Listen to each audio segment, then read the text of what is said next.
So, why does macroeconomics matter so much?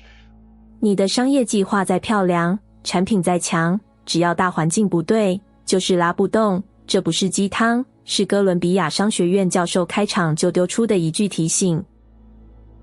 说这段话的是 Brett House， 哥伦比亚商学院经济学教授，也常年在加拿大央行投行体系里打滚。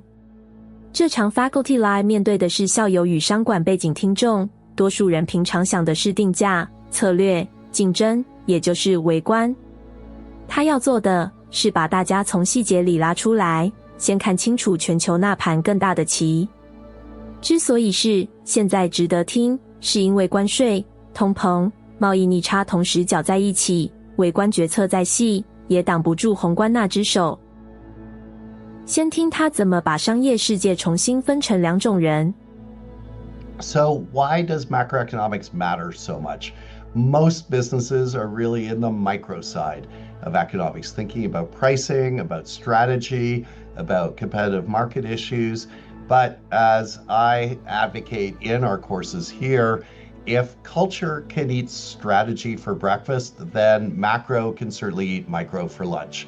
It is impossible to be agnostic, as David Einhorn notes about the macro picture, because it has so much impact on almost everything we do as business people.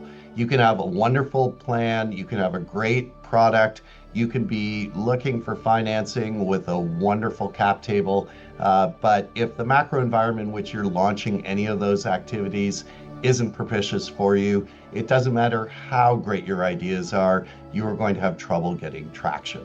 And in the current international economic environment, I really want to encourage you to slim things down and focus on developments in two large economies in the world, essentially the US and China. Those of us who are from other economies are from the supporting actors in the global economic context. We really have to take pricing, market structure, and developments around capital and trade flows largely as a given by what is happening and what is done by the US and China. We are the supporting actors to these two. 它的重点是，大部分企业活在微观世界，定价、策略、抢市占，但真正决定你 launch 成不成的，是宏观那层大环境，而全球宏观基本上只有美国跟中国两个主角，其他经济体都是配角。这对观众的意义是，你分析任何产业、任何公司，若跳过这两国的政策底色，等于少了地基。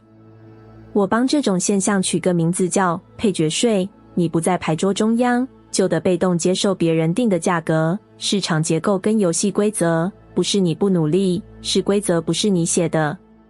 看懂这件事，比研究个股更前置。